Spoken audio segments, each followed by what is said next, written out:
Eu nasci dia 13 de abril, mas eu fui registrada dia 13 de maio. O meu pai e o meu tio passaram pela mesma situação. Eu nasci em 1993, nasci no território Umutina, em Barra do Bugres. Eu sou filha do Heleno e da Iraci. Meus pais eram servidores da FUNAI, a gente vivia ali no território. Minha mãe veio do Maranhão para dar aula em território indígena, conheceu meu pai, se casou e ficou. Viviam muito felizes nesse lugar do Brasil, mas tudo se reverteu. Veja o que aconteceu.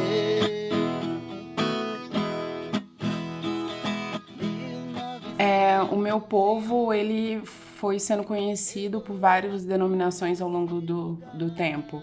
Primeiro, porque os homens do meu povo usam uma espécie de cavanhaque, barbicha, e aí as pessoas olhavam os primeiros registros que se tem e falavam como barbados.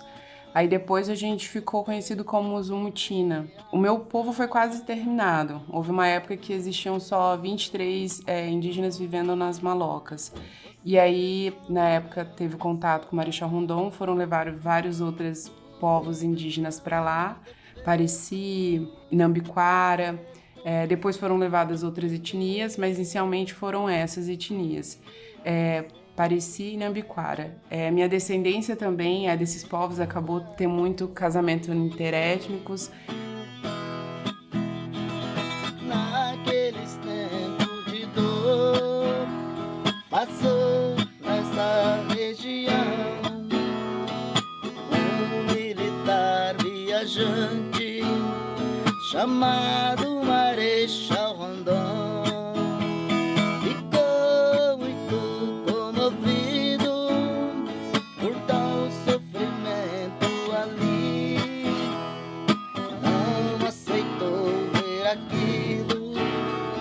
Então nessa dor pôs um fim. E o Pareci, ao ver o povo mutina, que tinha um tom de pele mais claro, chamava de muti, que significa homem de pele branca. E o não indígena, ao ouvir isso, achou que era um mutina. E aí a gente ficou conhecido durante muito tempo, mas a gente se reconhece como um povo balatiponé. É um povo muito guerreiro, trabalhador.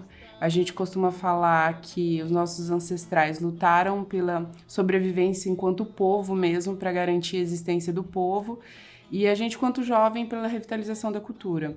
Então a gente passou por um processo onde os nossos avós, os nossos bisavós foram proibidos de falar a língua, de fazer as práticas culturais como dança, canto, e a gente realmente foi quase exterminado, mas conseguimos sobreviver.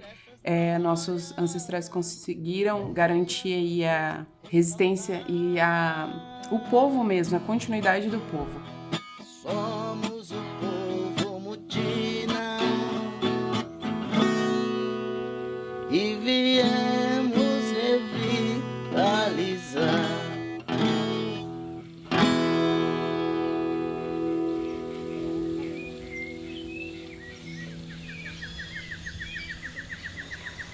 O Vida de Jornalista tem o selo da Rádio Guarda-Chuva. Jornalismo para quem gosta de ouvir. Oi, eu sou o Rodrigo Alves e essa é a temporada de perfis do Vida de Jornalista.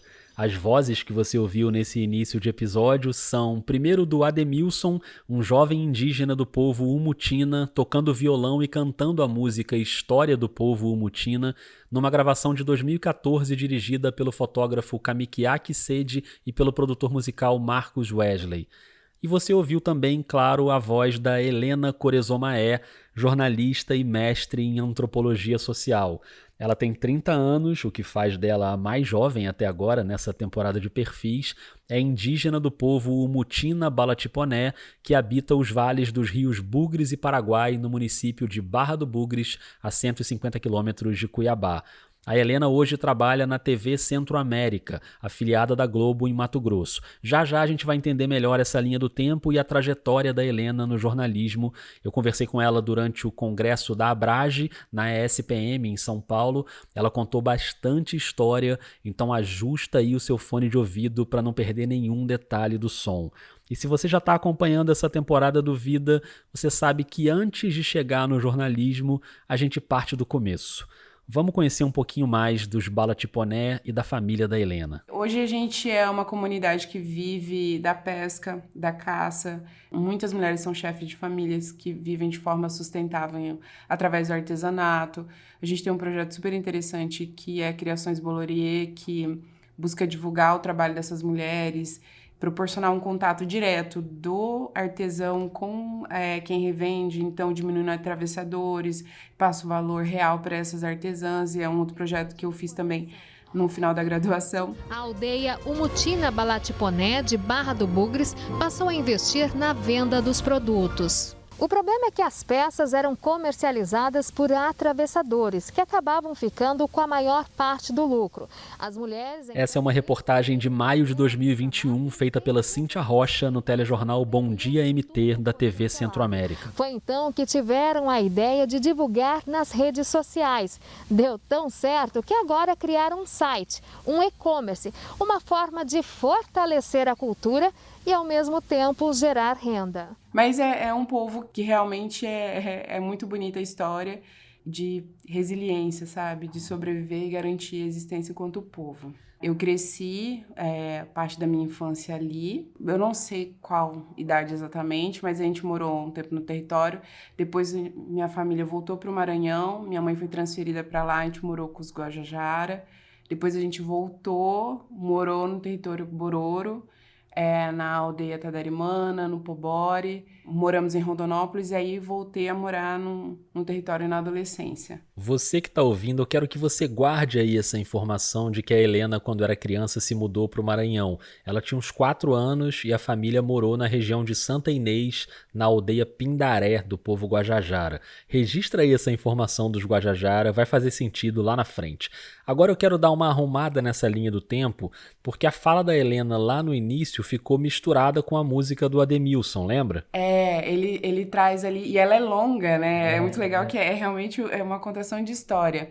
Conta a história um pouco dos que viviam na Maloca, que foram quase exterminados. O nosso território foi muito invadido pela poaia, iam muito atrás da poaia. Em meados do século XX, a poaia era uma planta medicinal muito cobiçada em Mato Grosso. E antes disso, no começo do século, aconteceu o processo conhecido como pacificação do SPI, o Serviço de Proteção ao Índio, que depois daria lugar à FUNAI.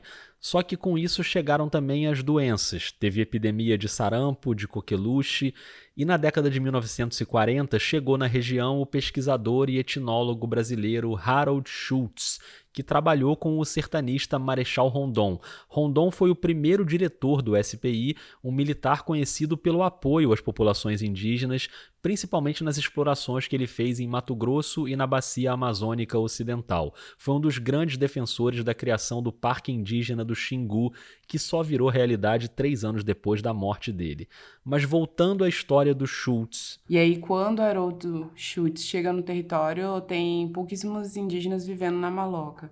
E aí já tinha um contato ali com o Marechal Rondon, tinha o posto Fraternidade, e muitos foram levados para lá e se não tivesse teriam morrido. Até hoje a aldeia central funciona ali naquele posto. O posto Fraternidade foi onde eu fui criada ali, eu nasci. Minha mãe morava ali, porque virou um espaço da FUNAI, passou da SPI para a FUNAI. E ela dava aula ali, a gente morava do lado esquerdo e do lado direito era onde ela dava aula para as crianças. A gente morou ali muito tempo, quando a gente voltou para o território, a gente morou lá também. E meus pais construíram uma casa do outro lado do rio. Hoje meus pais continuam morando lá, hoje eu moro em Cuiabá. A gente vive ali na área central, mas do outro lado do rio. A população se recuperou na segunda metade do século XX e numa contagem ali de 2014 já eram mais de 500 pessoas na terra indígena Umutina, que foi homologada no município de Barra do Bugres em 1989, 4 anos antes da Helena nascer. Quando ela tinha 3 anos, em 1996, a região Centro-Oeste recebeu a primeira edição dos Jogos dos Povos Indígenas, uma espécie de Olimpíada que reuniu em Goiânia representantes de mais de 30 povos para competir em modalidades como futebol, vôlei, atletismo, natação, canoagem, corrida de tora, lutas, arremesso de lança. E chega a hora de uma das provas mais esperadas pelo público, arco e flecha. Vale mais pontos quem acertar o olho do animal. O animal não era um animal de verdade, tá? Era um painel enorme com o desenho de uma capivara e dependendo de onde o competidor acertava a flecha, valia mais pontos. Tabaco, o chefe Cuicuro, tenta 3 vezes. Agora é Piracumã, chefe dos Iaualapiti. E logo na primeira tentativa, ele acerta a orelha. Esse é um documentário produzido na época pelo Ministério dos Esportes. E o ministro era ninguém menos que o Pelé. Essas homenagens que eu recebi, os cocares, os colares, essa corda de união, isso aqui já estava dentro do meu coração. Porque nas minhas veias corre o mesmo sangue que corre nas veias de vocês. E é por isso que eu me sinto orgulhoso de estar aqui e o que precisar do nosso ministério para estar com vocês, nós estaremos. Parabéns. Agora, por que é que eu tô contando tudo isso aqui? Porque nessa primeira edição dos Jogos Indígenas, em 96, os Umutina não participaram. Mas na segunda edição, em 99, na cidade de Guaíra, no Paraná, eles foram com um grupo de adolescentes. E os jogos tinham também apresentações da cultura de cada povo. Eles contam que eles foram participar de uma apresentação e aí que se questionaram muito. Olha, vocês não são indígenas, vocês não falam a língua, vocês não usam os adornos e tudo. E as pessoas desconhecem a realidade de cada comunidade. A nossa passou por isso. Por muitos anos proibidos de praticar a sua cultura realmente. O cacique Valdomiro Ariabo Calomezoré voltou para a Barra do Bugres inconformado porque a delegação tinha sofrido preconceito por não cantar, não dançar, não estar com as pinturas, o que era fruto de um apagamento que já durava muito tempo. Aí os jovens começaram um processo de resgate cultural. Olha, o trabalho deles foi fundamental. E aí eles foram atrás, ficaram incomodados com aquela situação. E aí começaram a ir atrás e buscar. Minha mãe deu aula para Julá Paré, que foi super importante. Começou esse trabalho também ali na escola. Julá Paré, que hoje dá nome à escola, foi um ancião do povo Umutina que falava a língua tradicional e conhecia as danças e os cantos.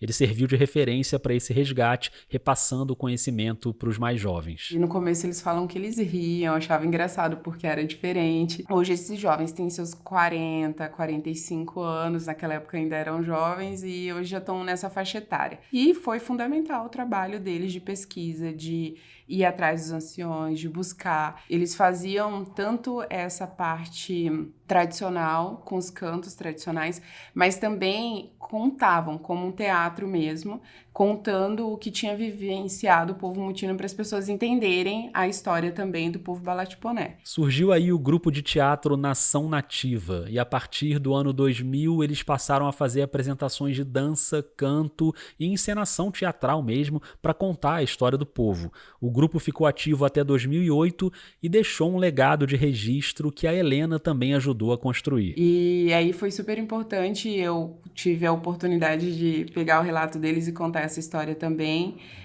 Em um livro que a gente publicou 2 anos atrás, eu participei. Esse livro se chama Teatro e os Povos Indígenas, Janelas Abertas para a Possibilidade. É uma coletânea de artigos e a Helena escreveu um texto contando a história do grupo Nação Nativa e a história desses jovens que foram fundamentais para manter viva a cultura do povo. Foram essenciais, a gente está falando de meninas de 12, 13, 14 anos, 15 anos e que tiveram essa iniciativa que foi super importante.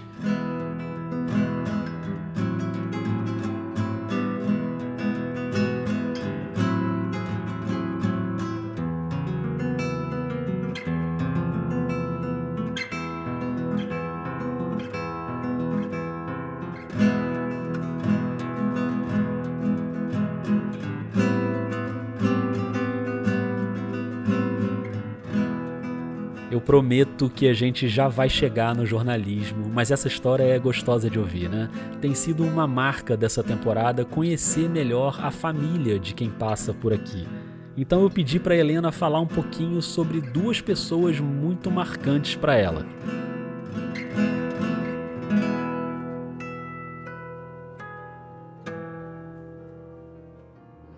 Conheci Brasília, Rio de Janeiro, São Paulo, Pernambuco. Essa é a dona Carminda Monzilar, avó da Helena, num vídeo do projeto Vivência Umutina Balatiponé.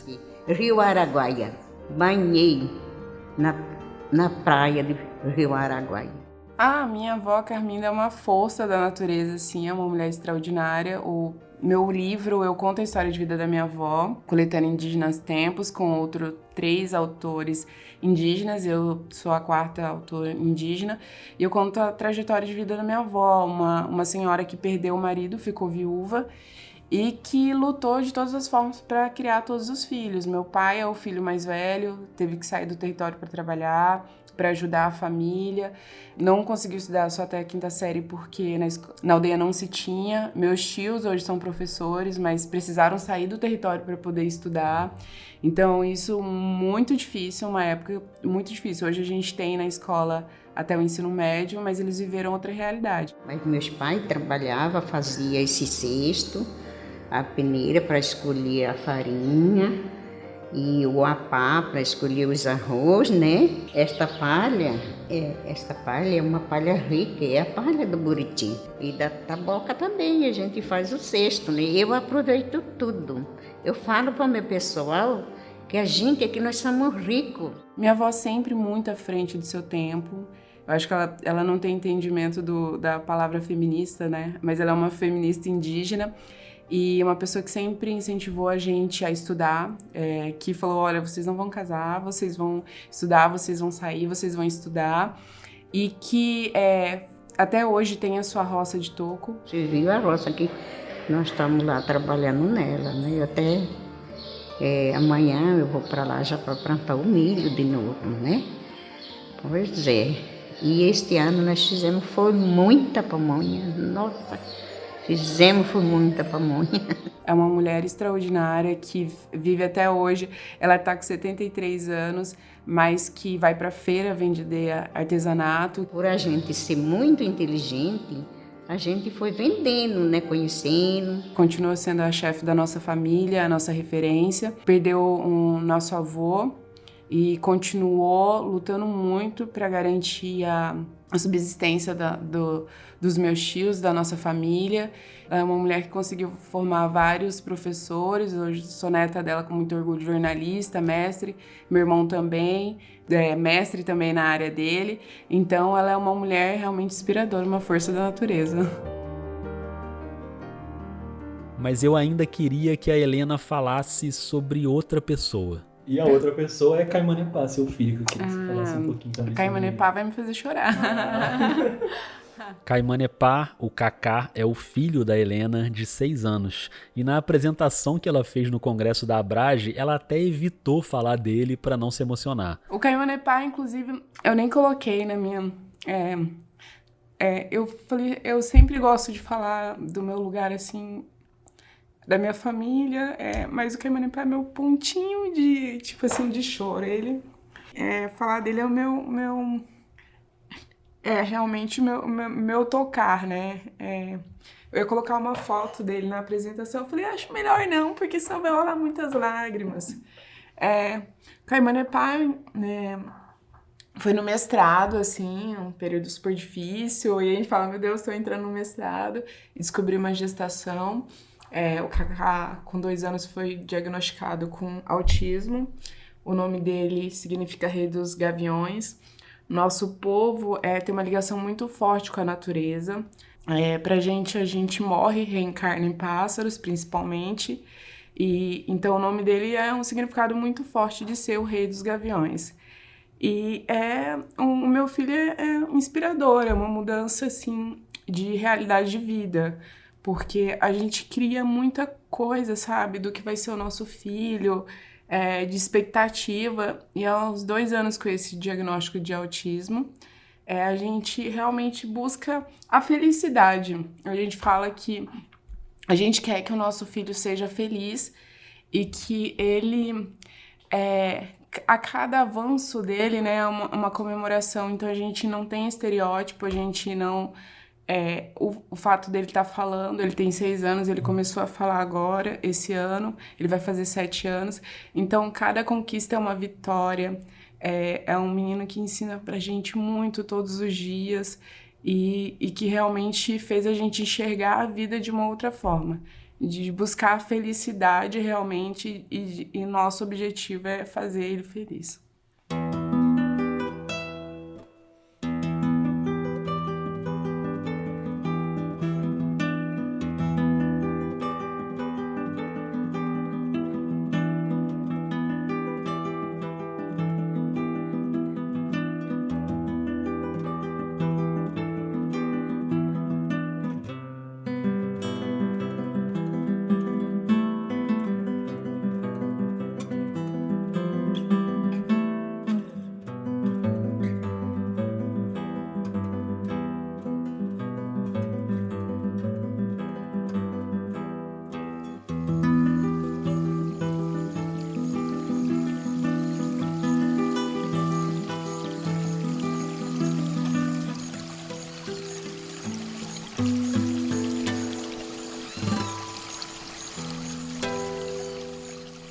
Eu adorei saber mais sobre a origem, a vida e a família da Helena. Acho que isso ajuda muito a explicar quem é a Helena jornalista hoje.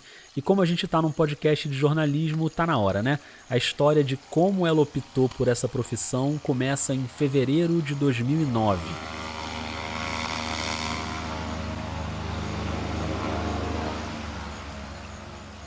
A gente teve um episódio de uma operação no nosso território, uma ação da Polícia Federal, onde chegou, várias pessoas ficaram feridas. A Polícia Federal e a Força Nacional de Segurança fizeram uma operação para combater um suposto esquema de pesca ilegal e desarticular um grupo de atravessadores que atuava na terra indígena Umutina. E falaram que as pessoas que estavam lá revidaram. Aí saíram muitas notícias na época, só contavam lá da Polícia Federal, nenhuma liderança foi ouvida. E cerca de 10 pessoas ficaram feridas. Foi um episódio bem difícil, assim, e que mostrou ali a importância de que a gente precisava ter pessoas para falar e contar essa história do ponto de vista dos povos indígenas. Um ano antes, em 2008, tinha sido criado na Universidade Federal de Mato Grosso o Programa de Inclusão Indígena, o ProIndi, que abria vagas suplementares nos cursos e um vestibular específico para candidatos indígenas. E aí abriu a vaga para jornalismo, eu achei super interessante, falei, esse é o momento. Passei no vestibular, mas foi um processo muito difícil também. Até ir fazer o vestibular foi difícil, o nosso barco rodou. O barco foi levado pela correnteza, desceu o rio, eles não conseguiram remar e tiveram que segurar nos galhos na margem. Depois de todo esse perrengue, o processo seletivo foi em 2009, a Helena ingressou em 2010 e se formou em 2015. Mas o ProIndi foi também um programa muito importante. Ali eu fiz amizade e alianças assim do movimento indígena, movimento estudantil, que foram super importantes. Eu lembro das nossas lutas, indo em busca de bolsa no MEC, sendo muito mal recebido, fechando as portas na nossa cara, o desespero. A gente chegou em um grupo de indígenas no MEC e automaticamente a segurança veio e falou, tem indígenas chegando, corre, fecharam a porta na nossa cara, vieram um monte de policiais e a gente estava com uma reunião marcada para pedir e falar sobre auxílio. Isso já durante a graduação para garantir financeiramente a permanência dos indígenas na faculdade. A gente conseguiu pelo MEC, é a bolsa que existe até hoje, a bolsa permanência no valor de R$900, então é uma luta que começa com os estudantes da UFMT, então isso é muito legal. E na UFMT, enquanto estudante indígena, é desafiador, a gente é questionado o tempo todo, a nossa capacidade é questionada o tempo todo. Mesmo a gente passando por um processo seletivo, as pessoas questionam muito, né, a nossa capacidade o tempo todo. Esse é aquele momento aqui no Vida de Jornalista que eu sempre peço para você que está ouvindo tentar se imaginar no lugar da pessoa. Você que já passou por uma faculdade de jornalismo ou que está passando agora e certamente viveu seus problemas, mas tenta se colocar no lugar da Helena e entender o que é que os estudantes indígenas enfrentam no ambiente universitário. Tem pessoas que conversavam comigo normalmente, ao saber que eu era indígena, não conversava, entendeu? Professores que questionavam a nossa capacidade, ou professores que viam de forma muito romantizada, que paravam a aula para te perguntar uma coisa muito pessoal e não entendiam a dimensão daquilo pra gente enquanto aluno, entendeu? A gente não é um bichinho de zoológico, né? A gente quer estar ali enquanto um estudante e aprender como todo mundo. Mas a gente é visto de uma forma muito exótica e isso incomoda, de uma forma muito preconceituosa.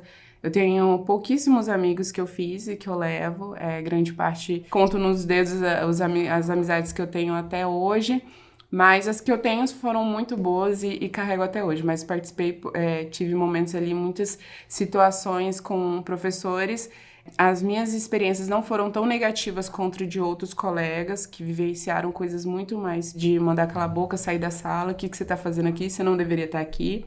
A gente teve indígena que passou por isso, indígena do meu povo, e que marcou, assim, que foi muito difícil para eles. Eu acabei não vivenciando tanto isso. Mas fui muito cobrada, tinha que ser muito boa, tinha que estudar muito, e é como se o indígena não pudesse falhar como todo mundo. E todo mundo tá sujeito a falhar, a não saber tudo, a ter dificuldade, mas o indígena, ele é cobrado muito, e aí é como se a gente não pudesse, sabe?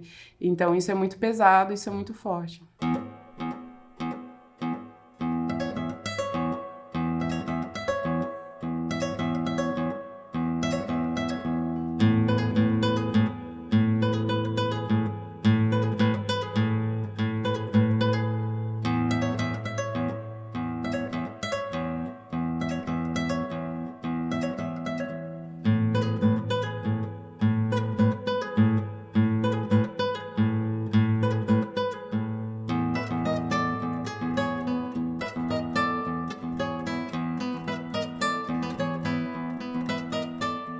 Isso que a Helena falou sobre o ambiente na universidade é para a gente refletir como o jornalismo e o universo acadêmico muitas vezes até abrem portas, mas não pode ser só isso, né? A pessoa precisa ter condições para exercer aquele direito, para estudar, para trabalhar, para se sentir acolhida. Isso vale para a diversidade nas redações, vale para a entrada nas universidades, para tudo.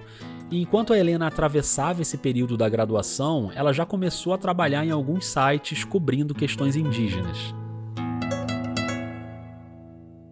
Eu comecei na graduação mais militante mesmo, cobrindo pautas em relação ao movimento indígena no estado, a nível nacional, o ATL, eu cobri muito. A ATL é o Acampamento Terra Livre, a maior assembleia dos povos e organizações indígenas, que foi criada em 2004 e costuma se reunir todo ano. Helena fez essas coberturas durante a graduação, aí ela se formou em 2015 e em 2016 já ingressou no mestrado em Antropologia Social. Foi naquele ano que nasceu o Caimanepá. Eu passei a não sair mais tanto por conta do meu filho, né? Quando a gente teve o diagnóstico, ele faz terapia todos os dias, é um tratamento bem intenso, né? E aí fica impossível a gente sair. Inclusive, eu tenho um companheiro de vida, que é o meu marido, que trancou o curso, saiu do trabalho para ficar exclusivamente com o meu filho. E aí eu pude sair trabalhar porque ele ficou. Então, hoje tudo que eu sou também por conta do meu companheiro, que me apoiou muito nesse período. Ele estava cursando, estava trabalhando, mas ele fazia engenharia elétrica na UFMT. E aí como eu já tinha finalizado, aí eu já ganhava mais, a gente optamos que seria a melhor opção eu continuar, e aí ele ficou acompanhando o nosso filho. Hoje ele mudou de carreira, desenvolve atividades como produtor cultural e consegue conciliar aí, trabalhar em casa e lidar com todas as atividades do Cacá, assim, e o trabalho dele. Mas trabalhei em sites em Cuiabá, aí depois ingressei na TV Centro-América. Isso foi em 2020 e aqui a gente cai na essência desse podcast, que é o bastidor de jornalismo. A Helena até hoje trabalha em Cuiabá, na TV Centro-América, que é a afiliada da Globo em Mato Grosso. Eu quis saber primeiro como ela foi parar lá. Eles têm um site que divulga as vagas, aí eu falei assim, acho que pode ser que role, aí me inscrevi e deu certo. Passei por várias entrevistas e eles estavam com esse planejamento desse novo portal, de ser um novo formato, ter matérias mais de comportamento. O portal é o Primeira Página, que cobre Mato Grosso do Sul e questões nacionais em várias editorias: saúde, comportamento, política, economia, esporte, segurança. E ali sim teve um acolhimento. E foi uma experiência muito legal, porque a gente cria também, né, um estereótipo. Eu já passei por muitas coisas em outras redações, questionamentos absurdos, e lá foi muito acolhedor, foi muito diferente, porque a gente tem equipe de rede que trabalha exclusivamente com pautas ambientais indígenas, então a gente tem uma galera ali que conhece muito sobre a questão indígena, então isso é muito legal. E eu conheci parceiros ali da luta, que são parceiros mesmo, assim, engajados no estado em cobrir a pauta indígena. Então isso foi muito legal, foi muito bom saber que eu tenho esses apoiadores, assim. Aí eu fui promovida nesse ano, aí fui colocada como editora e foi um reconhecimento muito bacana. Hoje, como editora, a Helena produz e coordena a produção de outros jornalistas em todos os assuntos. E ela acorda cedo, viu? Eu sou do turno da madrugada, digamos assim, acordo muito cedo, 5 horas da manhã, 6 horas eu já tô na redação. Eu e a outra editora somos as primeiras a chegar em um outro repórter. E é bem pauleira, a gente começa desde previsão do tempo, coisas simples assim, serviço, emprego, depois é o factual. Política, cidades, acidente, né, o que acontece, e aí eu vou avaliando o material dos repórteres, mas também produzindo. E aí eu produzo também sobre qualquer tipo de conteúdo que vinha, a gente está produzindo. A gente tem um grupo onde a gente compartilha todas as informações que chegam do interior, e aí vai para apuração, verificar os casos, e sempre cuidando ali também dos repórteres que estão ao lado do material que antes de sair, né, para a gente poder publicar. E a gente também funciona, a gente fala que a gente é multiplataforma, a gente trabalha pensando em conteúdos para a TV também, a gente tem um Bom Dia.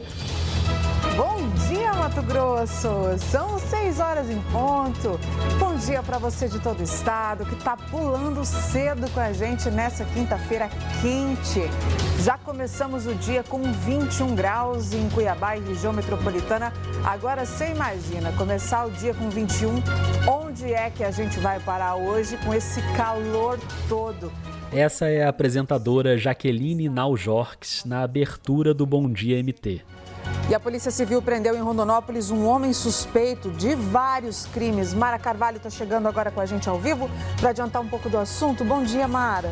Olá, Jaqueline. Muito bom dia para você, muito bom dia a todos. Essa prisão aconteceu aqui e, além de ser preso por vários crimes, ele também é suspeito de esconder um foragido da justiça.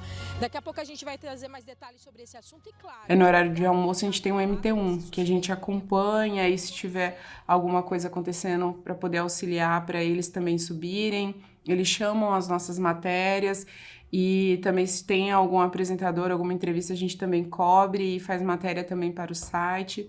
Então é bastante correria. Nós estamos aqui dentro da Estação Bispo, né, que passou por essa reforma, movimento até grande por aqui nesse momento, né, horário de almoço, esse movimento costuma ser grande mesmo. E o local que é usado... Esse é o repórter Luiz Vieira no MT1. O CPI do Cochipó voltou a funcionar hoje, 1 mês e 2 semanas após o anúncio da reforma na estrutura, ou seja, com 3 semanas de atraso. Você vê nas imagens... É claro que a Helena não está na redação só para cobrir e pautar questões indígenas, mas a presença dela ali ajuda a reforçar a importância dessas pautas e da maneira de produzir essas pautas. Quer uns exemplos? Cara, eu acho que de coisas simples é como utilizar o termo índio, sabe? O cuidado com imagens, de reconhecer um povo e falar, não, é esse, vamos usar essa imagem. A equipe de rede sempre, né? De tentar ouvir os principais envolvidos com a situação.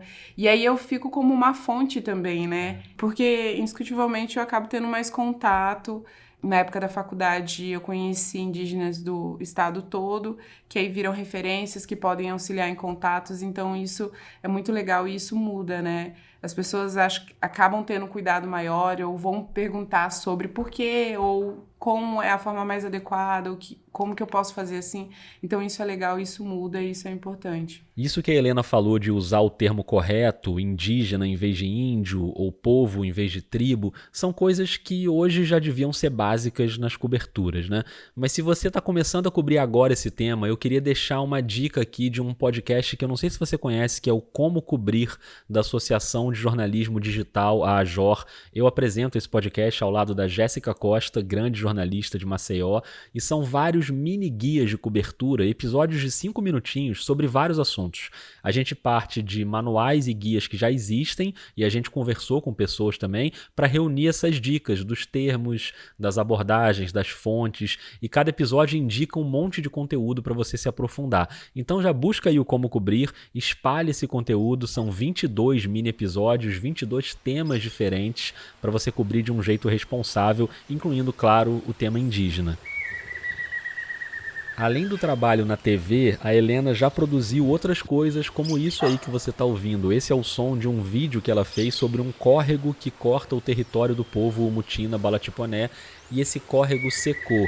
O mini documentário escuta os moradores para entender o impacto desse fato. O nosso córrego tinha bastante água, né? E até o percurso do rio onde ele passava mudou. Quando eu conheci ele, nossa, era muito bom, muito bonito. Era cheio, gente que lavava roupa de bastante no córrego. Mas aí eu nasci aqui, nunca vi acontecer isso, sabe? Primeira vez, nasci aqui, criei aqui. Esses são o Osvaldo Corezomaé, a Adelaide Calomezoré e o Leocílio Boroponepá. A Helena gravou tudo sozinha em 2021, quando o território se fechou para se proteger da Covid-19. Na época da pandemia, a gente ficou trabalhando em home office, então eu tive a oportunidade para o meu território, que foi muito bom ficar. A gente ficou direto lá, a gente meio que ficou isolado mesmo. A gente fez uma barreira, fechou, foi muito bacana o trabalho que foi feito pelos jovens, meu marido, meu irmão.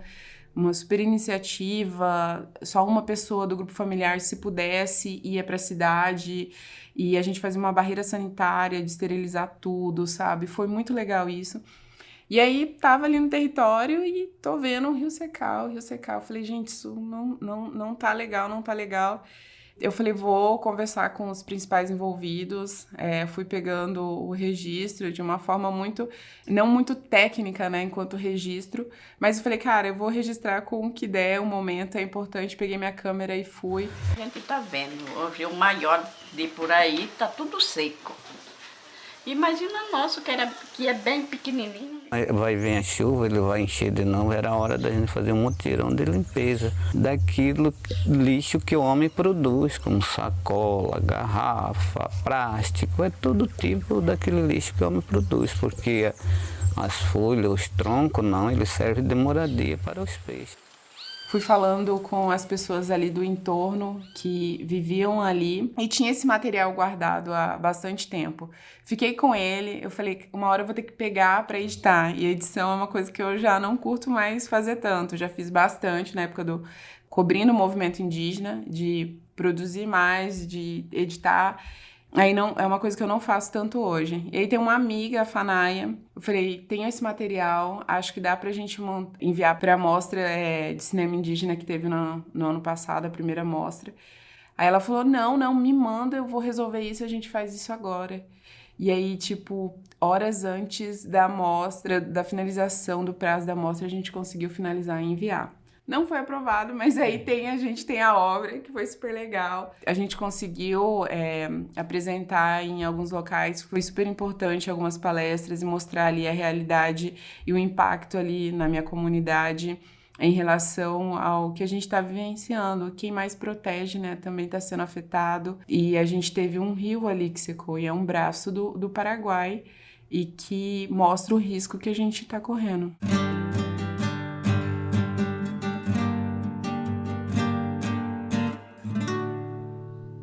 Seja produzindo vídeo de forma independente no território, seja coordenando a equipe na TV Centro-América, o trabalho da Helena coloca ela hoje como uma jornalista importante, não só para questões indígenas, mas, claro, também para questões indígenas.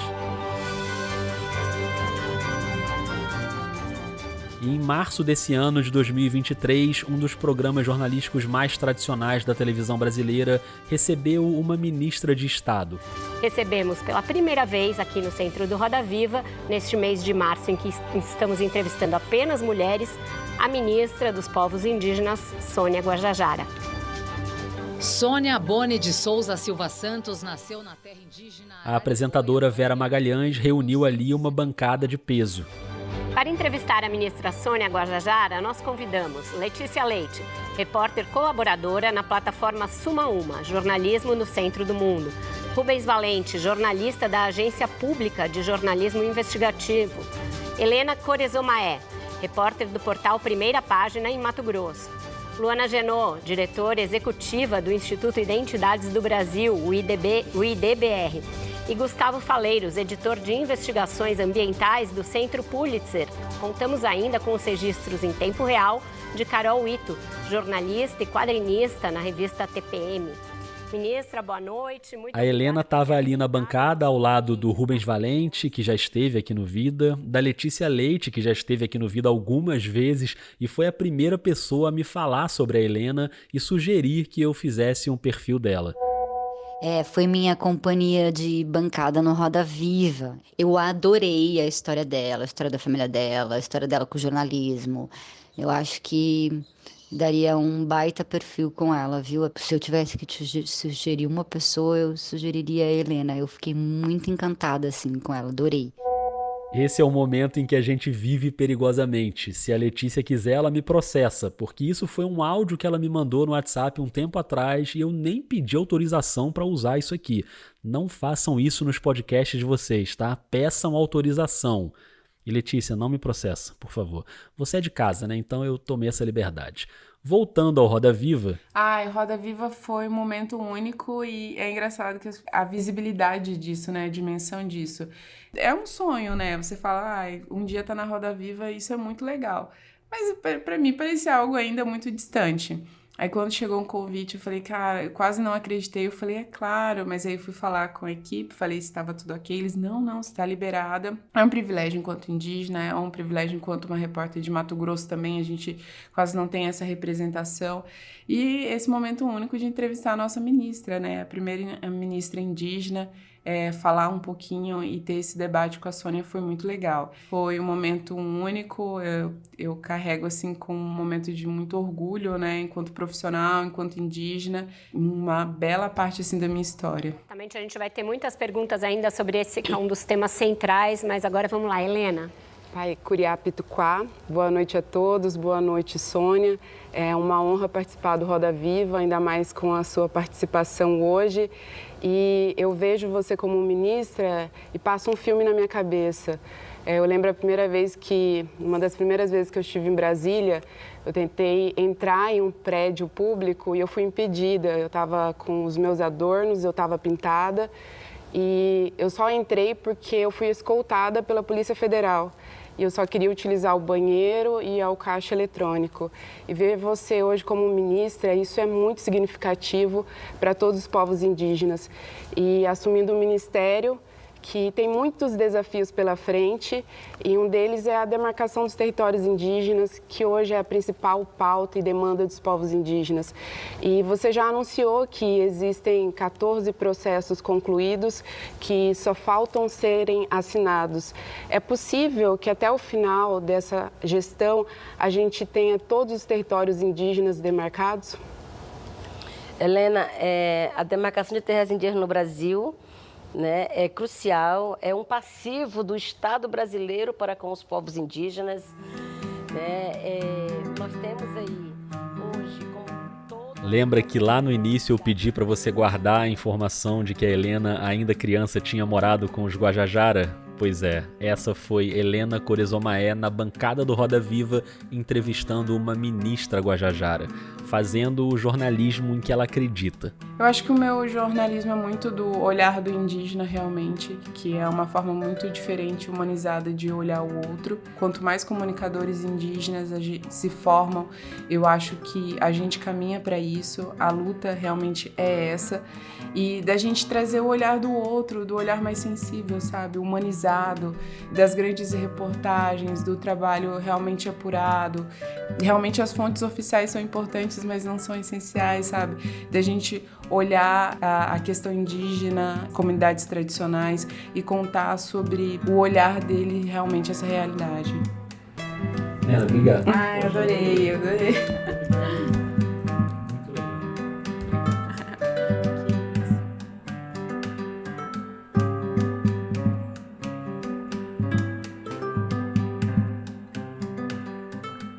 Eu sou o Rodrigo Alves e esse violão que você está ouvindo e todas as músicas dessa temporada de perfis do Vida de Jornalista são do Gabriel Falcão. Eu agradeço demais a Helena pela conversa e se você aí gostou, eu já te aviso que ainda nessa leva de perfis vai ter outra grande jornalista indígena, a Ariene Sussui, de Roraima. Foi um papo fantástico, pode esperar. Também agradeço a professora Maria Elizabeth Antonioli, da ESPM de São Paulo, que cedeu para o Vida uma salinha reservada, silenciosa, bonitinha, durante o congresso da Abrage, para a gente gravar as entrevistas. Muito obrigado. Quem eu também encontrei lá no congresso em São Paulo foi o pessoal do Ciência Suja. O Telro Preste e a Chloé Pinheiro estavam por lá. Foi ótimo trocar uma ideia com eles, porque eu sou muito fã do podcast, que tá junto com o Vida na Rádio Guarda-Chuva. Então, acabando aqui, pula pra lá, porque a terceira temporada do Ciência Suja tá voando, com um episódio melhor que o outro, quinzenalmente, às quintas-feiras. Combinado? Hoje você ouviu aqui áudios do canal Vivência Umutina Balatiponé, do Ademilson Umutina em vídeo do canal do Kamikiaki Sede, do Ministério dos Esportes, da TV Cultura e da TV Centro-América.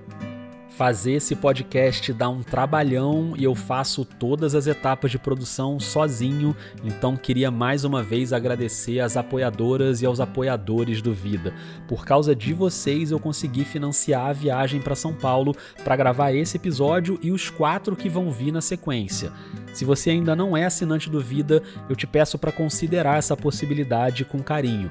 Dá uma olhada nos planos mensais buscando por Vida de Jornalista na Orelo, no Catarse, no PicPay ou com as doações pontuais pelo Pix. A chave do Pix é o e-mail podcastvidadejornalista@gmail.com. Se você fizer pelo Pix, não esquece de mandar uma mensagem dando um oi, tá bom? O Vida tá no Twitter, no Instagram e no Threads, olha aí, com a @vida_jornalista. Me conta o que você achou do episódio, compartilha por aí, porque isso é muito importante. Posso contar contigo para isso?